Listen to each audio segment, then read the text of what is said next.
It's difficult because a lot of things are very similar, but in case of chikungunya, the arthralgia and arthritis are more common compared to dengue, whereas in case of dengue, the neutropenia, thrombocytopenia are more common. So this is I was always thinking that what is the long-term implication of chikungunya in terms of prognosis, and I found this study which studied about 180 patients, and overall mortality was not too high, it's almost only about 10%. But there are rare cases of complications, rare cases of encephalitis, means the brain infection, but the persistent severe arthralgia, means the chronic joint pain leading to long-term disability was not uncommon. By definition, WHO definition, a suspected case is fever and multiple joint swelling. Probable case is travel or to the outbreak areas, whereas if the disease is confirmed by in cell culture, where we can isolate the virus, or we can detect the viral RNA by RT-PCR, or we can see a significant rise in IgM or IgG. In terms of management, as you know, like many other viruses, there is no specific treatment. It's mainly supportive treatment. And one important thing is to rule out other diseases, such as if it is malaria or other bacterial infection, you really want to treat it. Whereas in case of dengue also, which can be more severe than the chikungunya, so you need more supportive therapy compared to chikungunya. That's why ruling out infection is one of the important things. And other than that, you need to follow the hemodynamic monitoring, do the routine blood test, and you need to keep the patient hydrated. And especially for diabetic patients, it's a little bit concerning because it seems to be that the chikungunya infected diabetic patients have poor glycemic control, so these need to be monitored for the patient safety. And it is basically not recommended to indiscriminately not to use corticosteroid or antiviral agents. The antiviruses that are existing right now would not work at all for this type of viruses. In terms of prevention, the key word is mosquito control. That's the main thing. So other than that, you have to destroy the habitats near your home, and that means you need to separate out the humans from the mosquito breeding site, and this is the most important. And then they normally breed on clear water that are deposited around your home or somewhere. So this is one of the most. Other than that, the travel advisory is another important thing for patients living abroad. I know that, we are all expat Bangladeshis. A lot of us are expat Bangladeshis here, and we frequently travel to home. And we need to take care of that part. And there are community education is another important thing. and then isolating the chikungunya patients, not from humans, but from mosquitoes is a critical important thing because the mosquito is the vector in this case. I don't know a lot about this vaccine, but this is very promising. This is a vaccine coming out, which is now in phase 2 clinical trial. This is actually an interesting vaccine because it looks like a virus without a genome, right? So it's an empty shell of the virus. They call it virus-like particles. So the advantage of these, they are non-infectious, number one, so they are safe. And the second important thing that they retain the natural epitopes, so their immunogenicity is high. So I'm sure this is going to become very soon. So in this opportunity, I want to bring an example of a success story. If you remember how situation was in our country last year, whereas compared to our neighbor in West Bengal, there's not a single case of chikungunya. How did this happen? Think about this. Actually, there are 23 districts in West Bengal. There's not a single case of chikungunya. Actually, the administration over there was really active all year round. And then they make a slogan, right? And the newspaper, they had a wide range of campaign that throw away stagnant water once a week. This has become a slogan. People used to do that. And that's why no outgrowth of the Aedes mosquito, so no transmission, so no chikungunya. For learning points for Dhaka is, we did not pay much attention to this disease. You know the main reason is why? Because people were not dying out of it. We never count the disease a serious problem unless people die out of it very soon. So what happens? So everyone takes it, mildly, but we don't count the loss of productivity, right? We don't count the morbidity. We don't count the long-term disability. So it is really important to do the actual cost-benefit analysis. I mean, even a simpler disease can be, the implication can be devastating, and which is over and over we are experiencing back in our home country. We need to talk about how to do the effective mosquito control. So not only just once a year. It is a persistent thing. You have to control mosquitoes all year round. Otherwise, you would kill mosquito at one place, they'll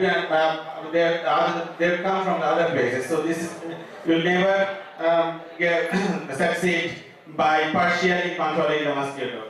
You might have seen this picture in Facebook last year. There are a lot of trolls. This lady, commissioner of Dhaka City, was on a track, and she got two guys with him, and then they were trying to control. So I have seen a lot of criticism as well that the government has spent 34 crore taka to control mosquito, like this is a big deal, right? So, but they don't thinking about the implication of not controlling mosquito could be several thousand koti taka, right? So that's why this lady is my hero actually. She is my hero, she is my champion, because this is what we need. I mean, even if you do it to win election, please kill the mosquitoes first and then win the election. That's what we want to do. So, I am at the end of my presentation, and my conclusion is, it's not possible. This is not a happy story, it's not a happy ending, there's no happy ending. Because a virus would keep killing people, humans would try to destroy the virus, the mosquito would keep biting humans, and humans would keep killing. So the fight would continue. Thank you very much.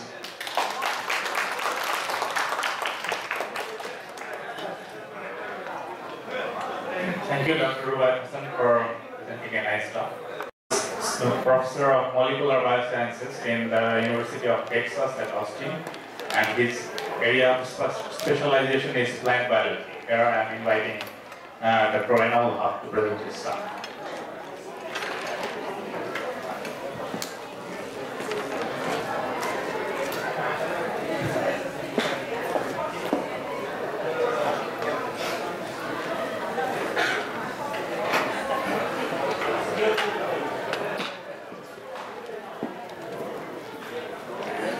Hello everybody, I'm from Texas, and I want to start with thanking Dr. Arif and the organizing members for attending this reunion. This is an annual event, everybody participates and we come back together as we have done in Carson Hall. We meet new people here. So, Arif asked us to give inspiration. I see not younger people, mostly senior people here. And I guess they do not need any inspiration. But just to add to other colleagues who talked here, if you are hardworking and intelligent, you will be successful in this country. There is no limitation here. So, I think, as Richard shows, that choosing a topic is important. So if you work with big problems in the world, then it's easy to get money and also succeed in scientific research. If you have a smaller problem, it's difficult to get funding. So always try to work on bigger problems of the world.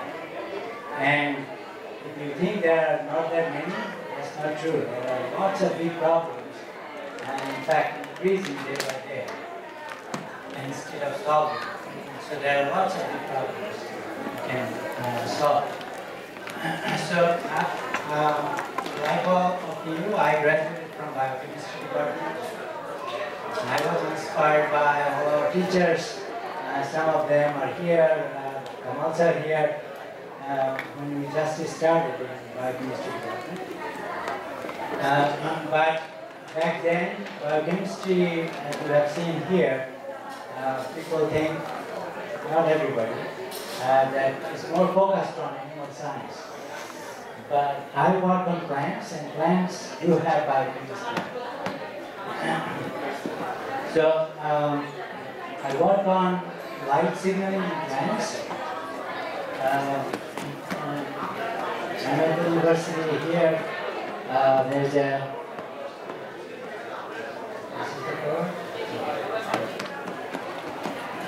So when I was choosing where to go for PhD, Anwar sir was at Purdue University working on flood intolerance.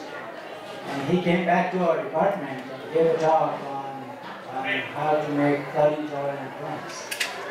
So that actually attracted me, because I received a fellowship from Rockefeller Foundation to work on plants. So I told Anwar sir that I want to work with his advisor, Dr. Tom Hodges at Purdue University. So that's where I came at Purdue. It was in '93, a long time ago. So after graduating from Purdue, I went to University of California at Berkeley for a postdoc, and that's where I started working on light signaling plants. So I'll give just a brief overview of plant light signaling. So most people think about light effect on plants is photosynthesis. But before photosynthesis happens, plants actually need light as a signal, not as an energy source. And that signal prepares plants for the photosynthesis process. Okay? So plants they can respond to every nanometer of light, direction, duration, intensity of light. So all these parameters they can monitor. And all these, the light signal can control starting from germination to small plant development, seedling development, to flowering time, shape control, chloroplast. Many of you are and you might know there's a letter here. It says light, also phototropic growth. So many of these responses are controlled by light.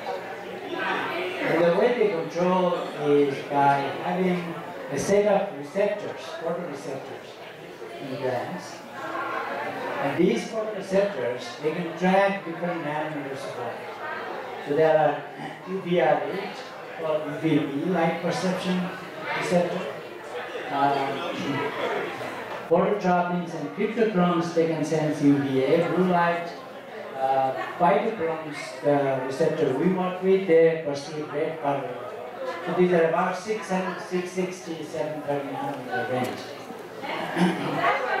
Now we have receptors also. We see light using our eyes, rods and cones for visible light, right? But throughout our body we have other receptors like tryptophan that controls our sleeping cycle or circadian clock. Now these receptors also control many responses as well as circadian clock movements. So we work with phytochromes in a model plant that is related to master. This is called Arabidopsis thaliana.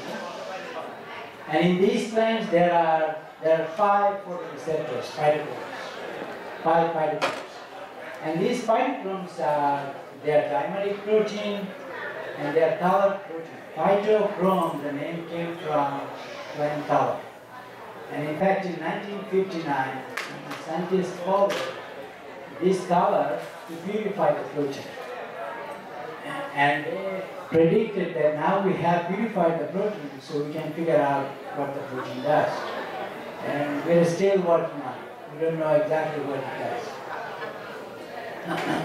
The beauty of this protein is that it has 2 conformations. It's just like a light switch. You can turn it on, turn it off, as long as the protein is stable. So we can turn it on with the red light, 660 nanometer. We can turn it off with 730 nanometer. So this will go sort of convert back and forth. So that's the beauty of this protein. And then these 2 forms of the protein, this is a dark grown plants grown in complete darkness. And this is the PR form of the protein is present in these forms. Okay? So they are not perceiving any light. Now once you shine red light, the protein changes conformation. And then it moves to nucleus. And it controls about 30% of the genome. This plant has 27,000 genes. And 1/3 of those are regulated by these receptors. So we were working on how these receptors control the gene expression. So we found proteins, these are transcription factors, these are basic helix nuclease transcription factors that binds to this only PFR form, not the PR form. Now after binding, so these 2 proteins we found that they function antagonistically. So the receptor promotes this development, but this protein promotes this development. So they are sort of antagonistic. So in light, always this protein wins. But in the dark, this protein wins. Okay? So how this protein wins in the light, that's the mechanistic aspect that is important. So what it does is the transcription factor is a substrate for protein degradation. So the receptor binds to the protein and first it adds a phosphorylation using a kinase, and that phosphorylated form is recognized by U3 ligase. That is then ubiquitinated. So this is the target. It puts an ubiquitin chain on it. And this chain is recognized by sort of a shredding machine in our body. So both plants and animals have this. And the shredding machine then shreds only the target protein, not the ubiquitin protein. And this is sort of a continuous process. And so I can show you that the protein will work on each one. You can see 30 seconds or 45, less than 1 minute is the half-life of the protein in response to light. It's very fast degradation. We also showed that these proteins are in the dark, this level, and there is a small shift in the protein after light exposure. So that is due to phosphorylation. Also we can see that in the dark, there is no this higher mobility bands, but these are ubiquitinated cogs. So this protein gets rapidly phosphorylated, ubiquitinated, and degraded. So then we work on what are the kinases and E3 ligases that causes this phosphorylation and degradation. So again, like in animal system, plants have different E3 ligases, and these are called kaolin-green ligases, where this is a scaffold protein, has a substrate adapter complex, and it binds to the substrate, and this complex will put into ubiquitination. So just to cut the story short, we figured out there's a CAL4-based E3 ligase that, in response to light, phytochrome causes phosphorylation, and this is then recognized by this complex to cause ubiquitination and degradation. And that's how sort of photoreceptors promote the light mediated program. But in the dark, these proteins are stable and they maintain the dark program. So that's sort of the basic fundamental topics that we work with. But there are many branches of this and many other factors that we work with. So just to show you that finally, and there are several students and postdocs in the lab that are working on these now. Some of these are past students, and we collaborate with many labs throughout the world. And also these are funded mainly by NIH and also by UNICEF, DSF. We also had a human frontier science program grants, and so different funding sources for these programs. That's about it. Thank you very much. I'll be happy to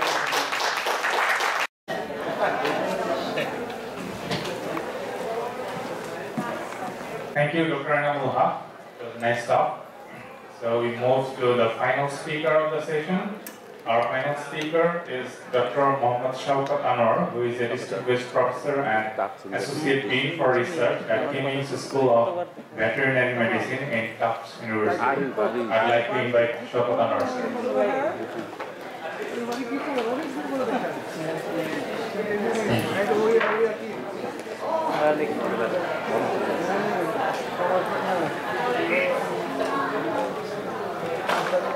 Well, thank you very much for inviting me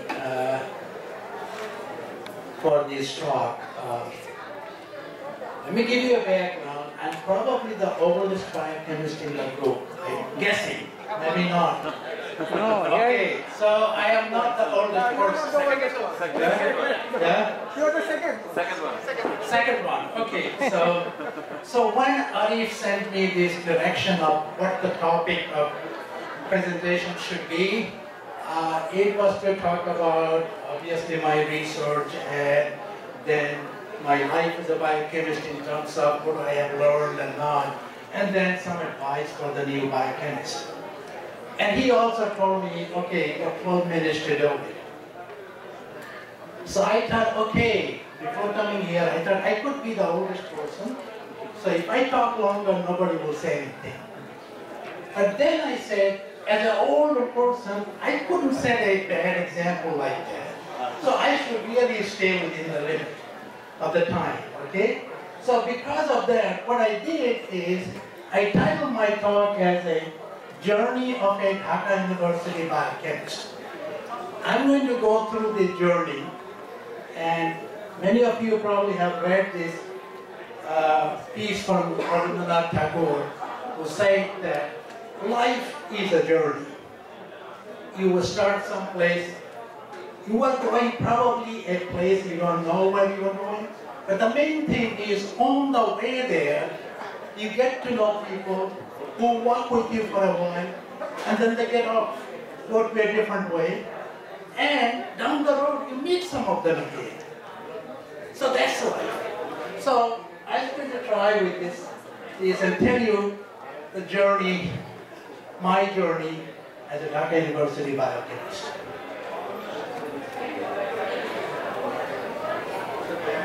So what's the overall journey? So this was 1962, I matriculated. At that time, SSC was called matriculation. We were the last batch. It was in Shorty High School. While I was growing up there, I never thought or dreamed that in 2018, I'll be standing here talking to many, many distinguished biochemists. My point is, sometimes we don't dream enough, and we should really dream about things that goes beyond. First comes the dream, then the reality. If we didn't dream about going to the space, we probably would never have done it. Dream comes first. Well then, as the thing here, you go to college, you get your HSC. So we were the last batch of matriculation and the first batch of HSC. And then, from there, I ended up in Dhaka University and started biochemistry. How did that happen? Did I want to be a biochemist? No. Here's the story. I'm in Shorty Padma. I got my HSC in Rajshahi. My father said, why do you want to go far? There is university in Rajshahi. Go there. It's close. But I wanted to go to Dhaka. So this is what I did. I came up with all this. I said, Dhaka University is the only university who has a biochemistry department. And I love biochemistry and I want to study biochemistry. So that's how I got into biochemistry. And then obviously I fell in love with it. Did my master's. Then I went to Kansas State University in USA for PhD. And I'll tell you why. Then I jumped all the way. I went to Munich University in Germany. And then from there, I went to University of California in San Diego. And from there, I went to Tufts University in the School of Veterinary Medicine. And this is my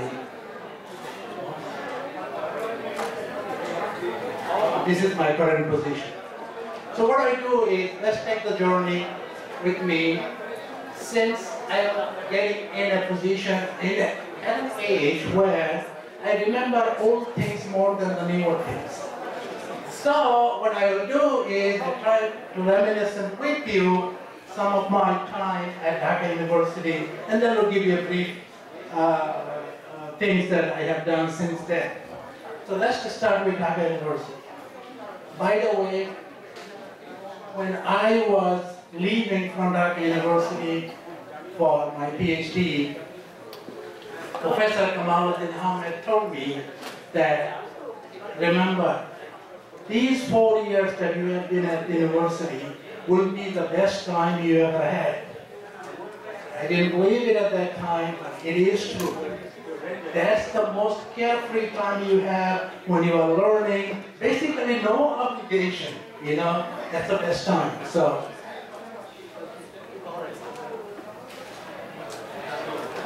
here is the class of 67, biochemistry honors class. Not everybody is here, but see, this is Kamaluddin Ahmed, this is Dr. Mutir Rahman. I'm sorry, even my old age, I can't remember their name. He used to teach physiology. Remember, in the beginning, when the department was created, it was biochemistry and pharmacy. Those were together. Biochemistry, pharmacy department were together.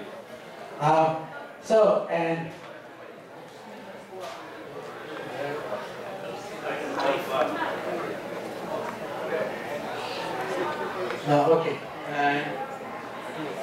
You probably know this. This is Ahmed Abdullah Jad, who sends you a lot of email and through the business. This is the other Chaudhary, who was the chairman of the University Grants Commission. right here. And these are some of our classmates. Those who are there.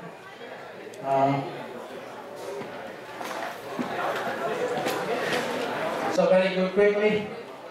Remember those were the days when gas liquid chromatography was just coming.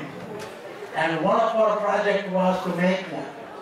And as a part of a science fair, we made one in GLC. It was functional GLC. You know, we got the copper pipe, filled it up first with the diatomaceous earth, and then put them around to make the column and make all the connection. And that won the first prize in the science fair we had in '67. We used to play. You can see the sign here. That's me. It says Biochem Farm. That's the Department of Biochemistry and Pharmacy. On our logo, we were there. Play soccer. We were in that year interdepartmental championship. We were playing against departments from arts and sciences, you know, and all of them. And that department we won. This is, I was selected as one of the 80 students. We were selected for cultural exchange representing Dhaka University. So I was one of them. In the middle sitting is Vice Chancellor at that time. Yeah. And on his right was the student representative from Rokia Hall, the female student.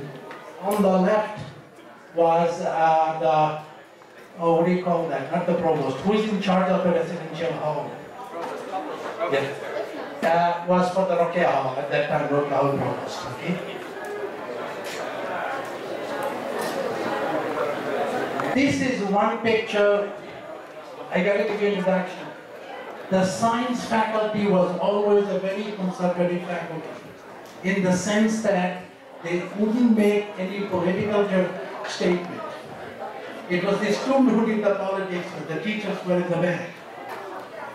Not now, I know, but this was the first time that the science faculty went on a protest march. You know, and this is obviously just before the independence war because of the thing. And if you look carefully, that is Kamaluddin Ahmed, the chairman of the Biochemistry department at that time. Okay? And this is the chemistry building. In front of the chemistry building we had a cover, and that's where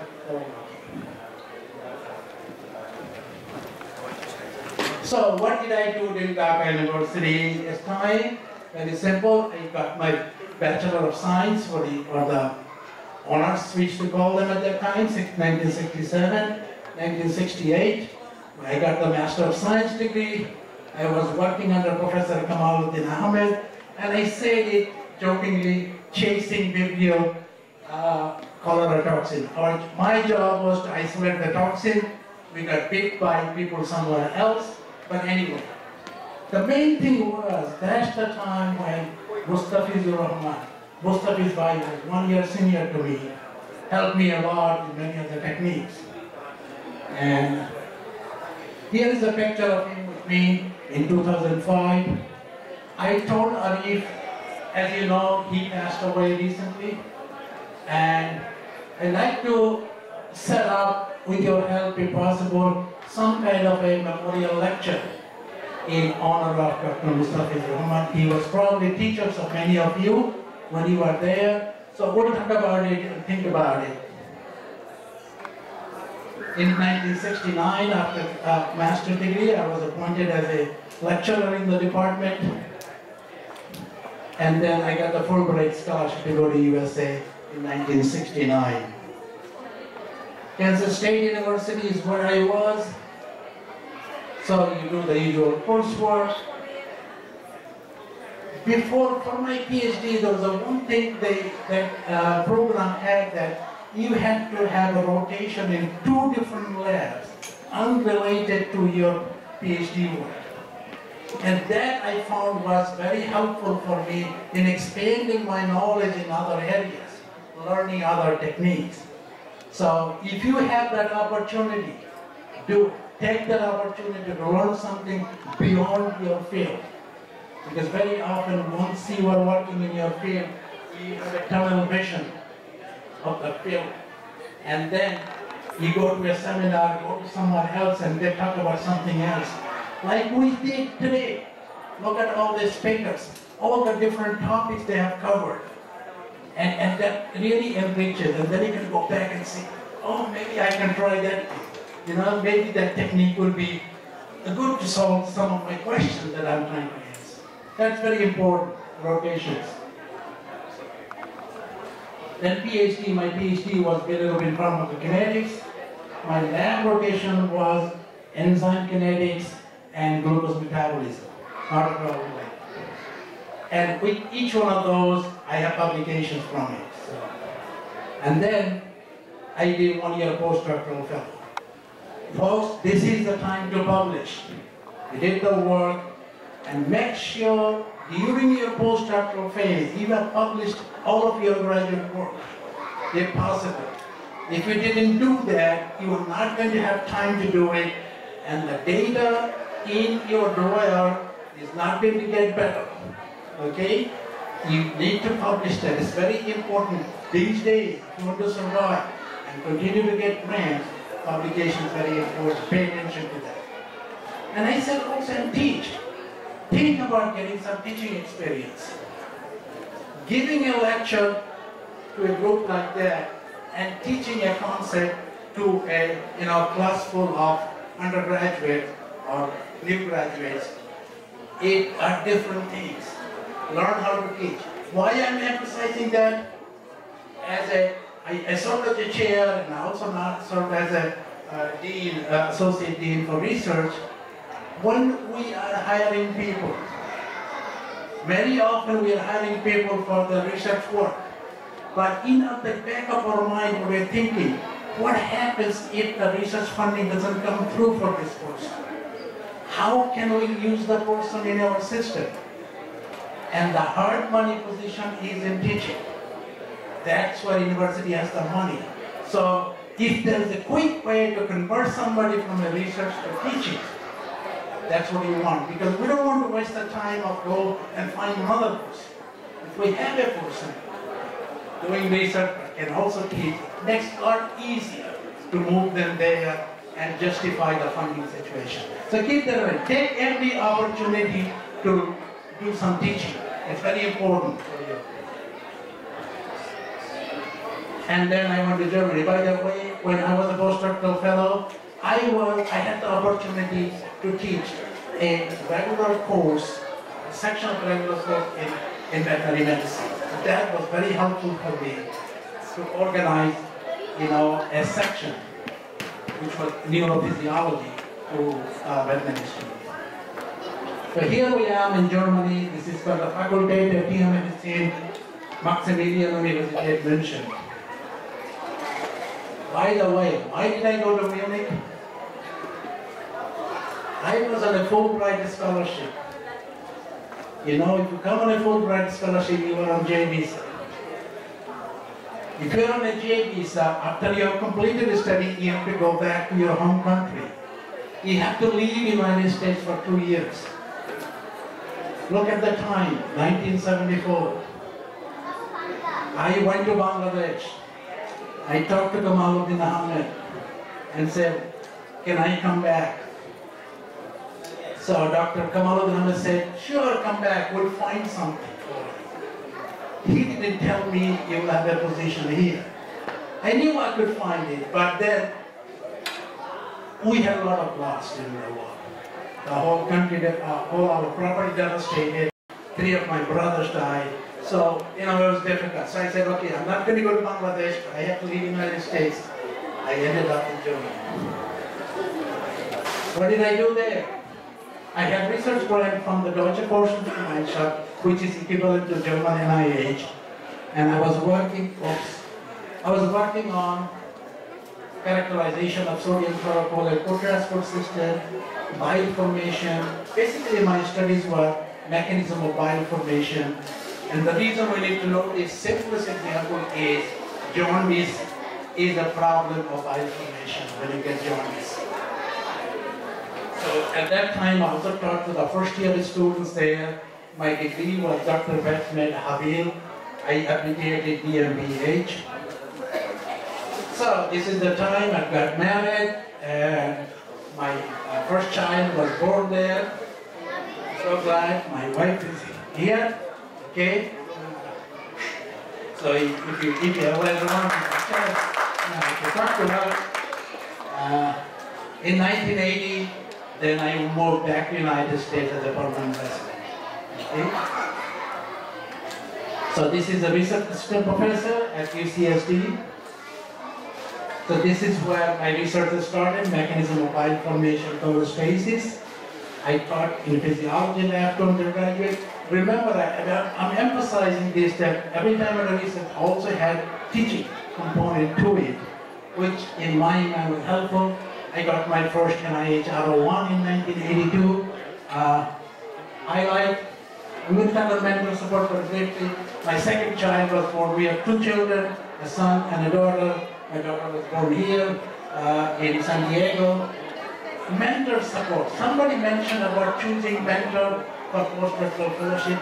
Mentor support is very important. If your mentor is not supporting you, you will have difficult time moving forward. So it's very important to choose the right mentor. Recently, I think NIH has pushed it because I was involved in some of those committees, is that for the training, every graduate student and postdoctoral fellow should have what they call it, individual development plan. IDP is the name. If you haven't heard about it, don't know about it, look for this. This is a requirement now that any institution who is providing training, they should have an individual development plan for the student. And basically what this is a postdoc or a graduate student. Requirements are a little bit different for graduate student versus postdoctoral fellow. But it's important for postdoctoral fellow to have a development plan. And your mentor should be helping you to reach each one of those milestones. So as an individual postdoc, you should create those milestones. At Tufts University, we have a guideline. We provide the IDP. Okay, what do you want to do? What have you done? What are the new things you want to know? Things like, I'm doing very good in research, but I need to get some teaching experience. Can you manage it for me so that I can put it in my CV, and next time I'm applying for assistant professorship, people will see, yes, I have teaching experience. That is important, okay? Think about IDP. And my mentor was very helpful. At that time, we didn't have IDP. He told me, you should be a member of this association because that is what is going to help you down the road. He wrote for me, make me a member of an association, okay, that he thought is going to be important for my career, okay? When I had the opportunity to teach, he said, definitely go teach, okay? You need to do that. So support the mentor is very important, and, you know, keep that in mind.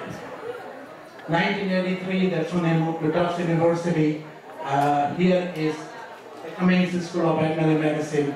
That's the library building.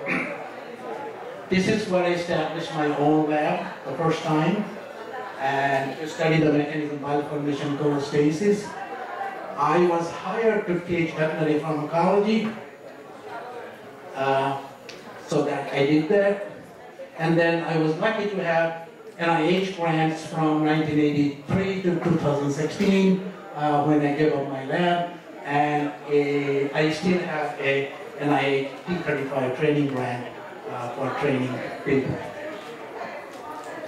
I have a few awards I get praised, so I just put it in a German word in there.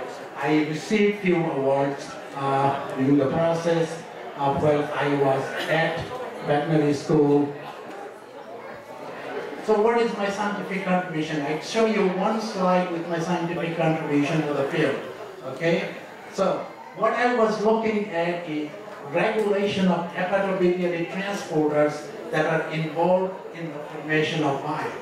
Since regulation is the key, I was looking at regulation by Rab proteins, protein kinase Cs, and P38 MAP kinase. So, my close to 35 years of work, I put it in one slide.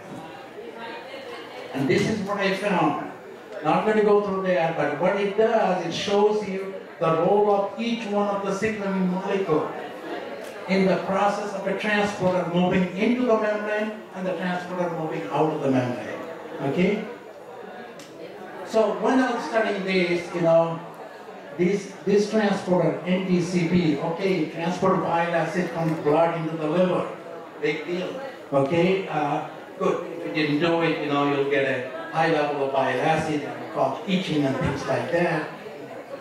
But what happened is the recent studies, not my study, other people, what they found is that the viruses, hepatitis B virus and hepatitis D virus, they need this transporter to get into the cell.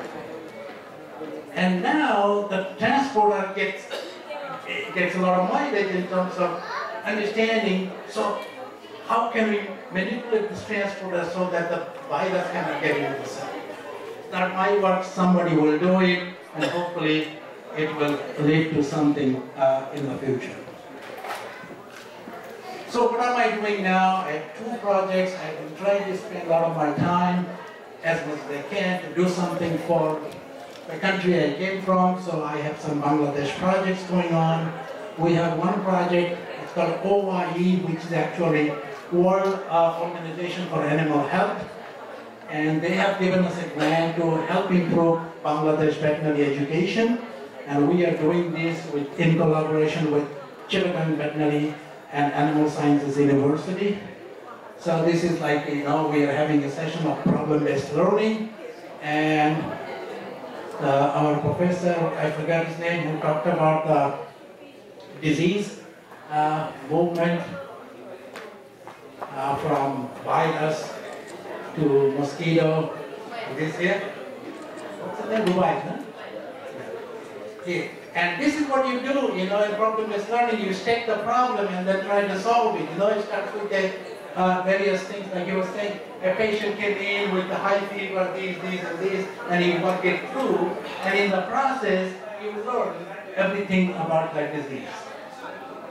And then through this program, we have also a exchange program.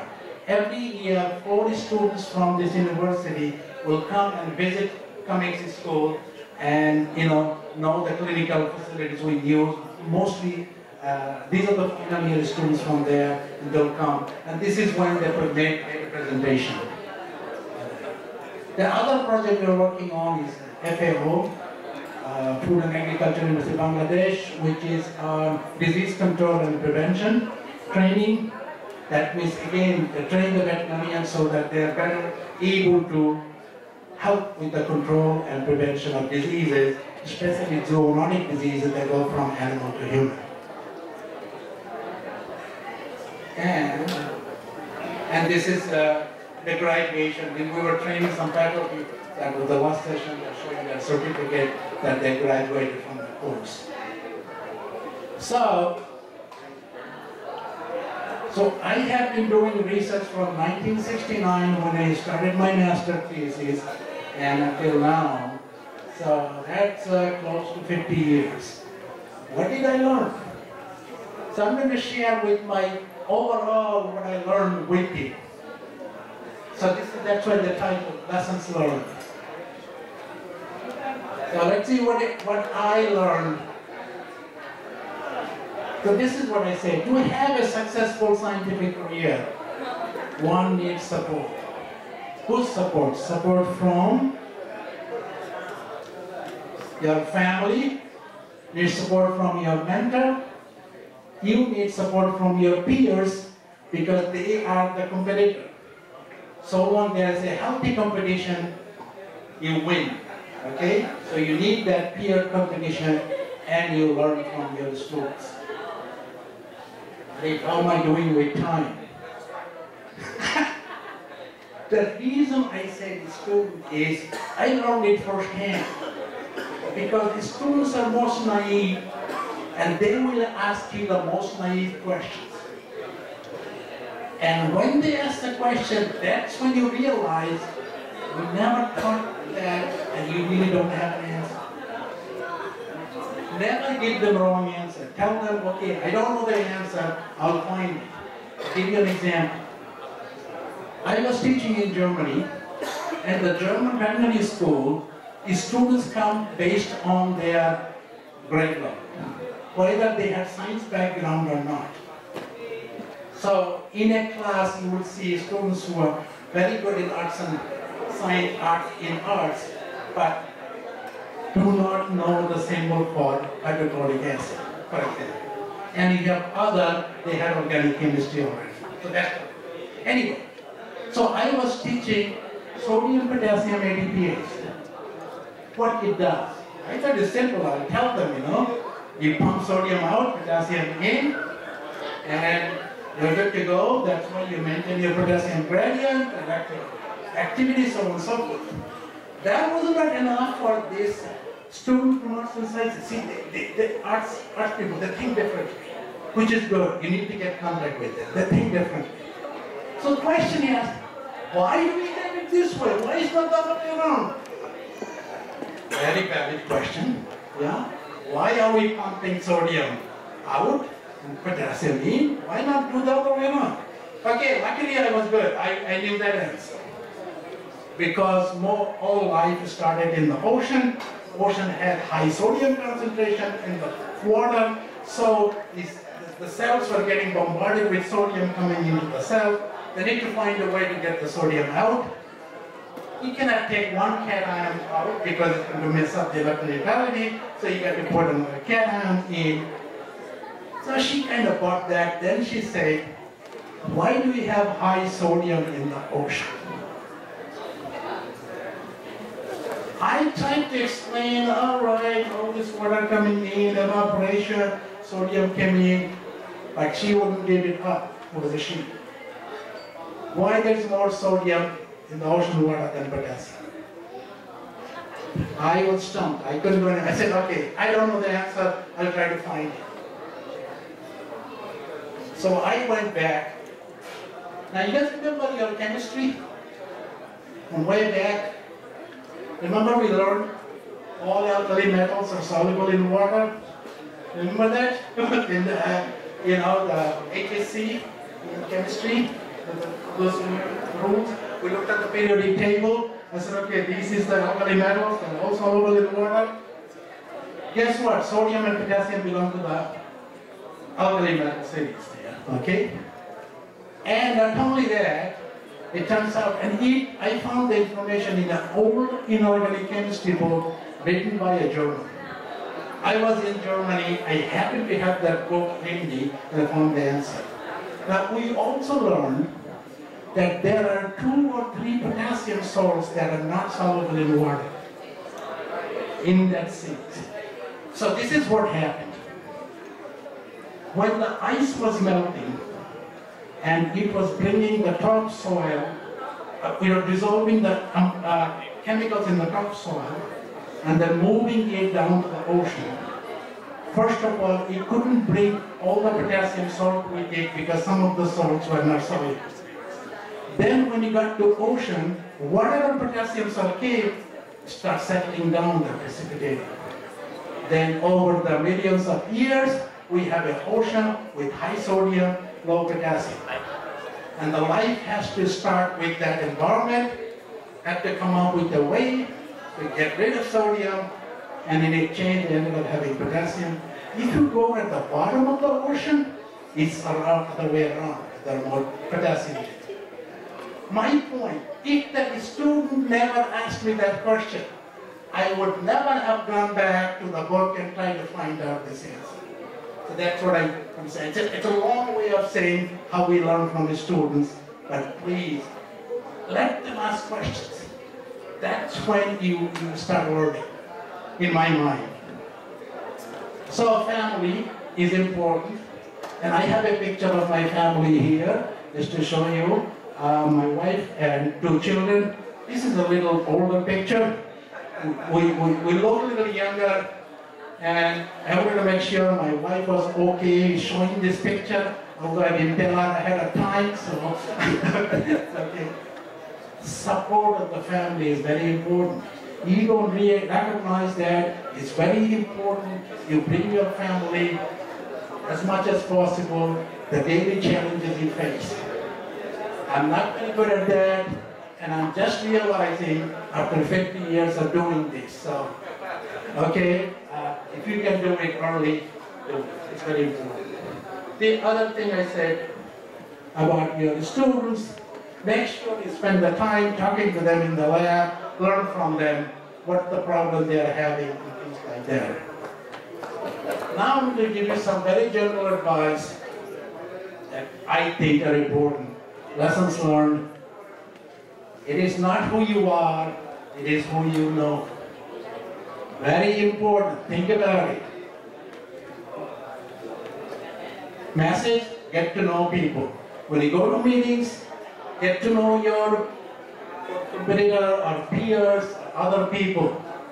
If they know what you are doing, at the right moment they'll be able to say, yeah, I know that person is working on that and this is good, okay? Very important. Things happen when least expected. It could be good, it could be bad. I was lucky for this, very often it was good. But this is what I was saying, you know. Expect things. Don't leave it up to chances. Okay, as much as possible. Even then you're going to have a lot of unexpected things there. That is, anticipate things. And that is what you do when you are doing research. Not only that you have a hypothesis, you also think about, just in case, if this is not the way it's going to happen, what could be an alternate explanation? Expect things. Just don't go there. It didn't happen, now what? Be prepared for things. In most cases, this hypothesis is not going to work out. So always think about it. And the last thing I want to say, this is my personal thing, try to help others without expecting anything in return. Try it, you may like it. With that, I thank you very much with the picture of my hall. We used to call it Dhaka Hall. Now I think they have changed the name. And I thank you very much for your attention. Much appreciated. Thank you.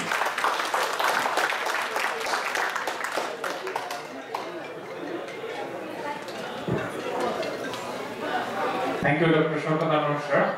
And we enjoyed a great scientific session here. And attention, please. We are now moving to DUBANA award session. So I would like to invite Dr. Shokatanon, sir, to the stage to present the first award. Dr. Shokatanon, sir. So, our first awardee is Shahabuddin Memorial Award, which is given to Mr. Mamunur Rashid.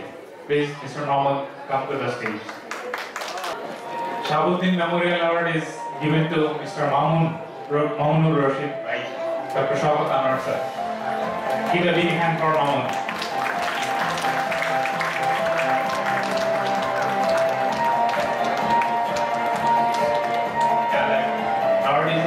Gift card given to Mr. Mamun. It's a $100 Amazon gift card. Give a big hand for Mamun again.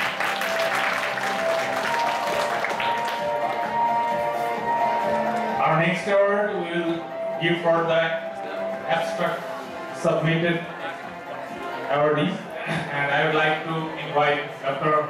Nouri Kamal sir to come into the stage to present the award.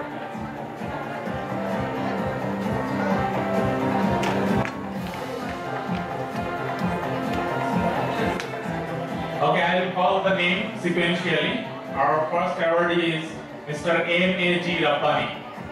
Mr. M.A.G. Rabbani, please come to the stage to collect the award.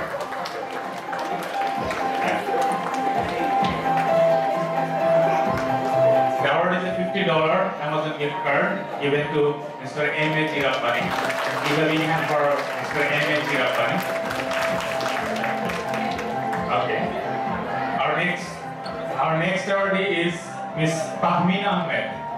Miss Fahmina Ahmed, I'd like to invite you into the stage and collect the award. It's a $50 Amazon gift card. Here is Miss Fahmina Ahmed. Give a big hand for Miss Fahmina Ahmed. Okay, our next awardee is Miss Tanjina Akhtar. Miss Tanjina Akhtar, please come to the stage and collect your award. Miss Tanjina Akhtar. Yeah, here is Miss Tanjina Akhtar. Give a big hand for her.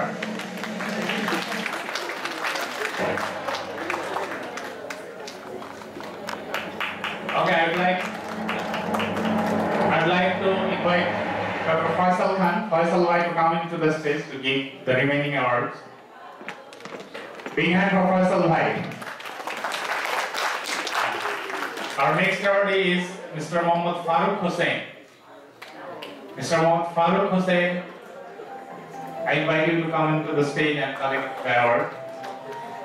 Faisal Bhai is giving the award to Farooq. Give a big hand for Farooq.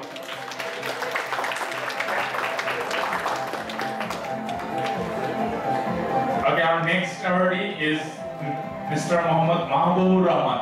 Mr. Muhammad Mahbubur Rahman, please come to the stage and collect the award. Big hand for Mahbubur Rahman.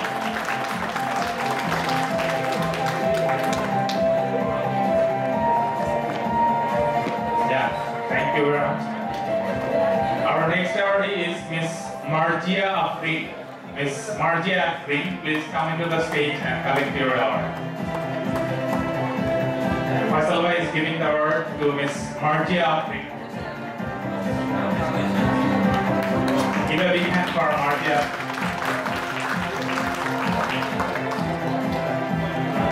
And our final awardee of this session is Mr. Shohid. Mr. Shohid, I'm inviting you to come into the stage and collect your award. Give a big hand for Mr. Shohid. $50 Amazon gift card. Yeah, thank you for presenting. There is a small story behind this award. I remember when we decided about this Dr. Shahabuddin Award, and that was from our the batch 88 batch. They sponsored that one. Then I thought that we have remaining 8 abstract submitters. They submitted abstracts, but like there was nothing we can provide, offer them. So I sent an email to Shaukat sir, and I told him that probably we can give something to that, like $50 and other gift cards. And the next morning, what I saw in my PayPal account, that is $350 in my account. The DUBANA PayPal account, Shaukat sir immediately transferred $350, and that's what we distribute right now. And if you see the Amazon gift card, there is a small sticker and it's written that is sponsored and supported by our Shaukat sir. Thank you, sir. Class of 68, not me.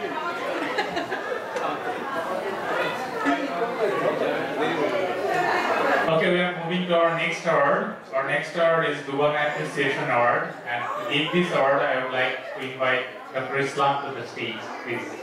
Yes. Yes, sir. It's our honor to have you in the stage. And DUBANA Appreciation Award goes to Dr. Ejharul Haq Chaudhary. Please come into the stage and collect the award. Give a big hand for Dr. Ejharul Haq Chaudhary.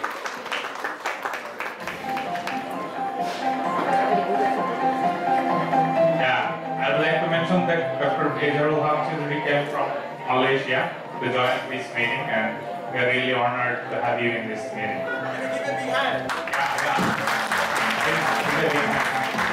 Thank you, sir. With that note, we are closing our ceremony here.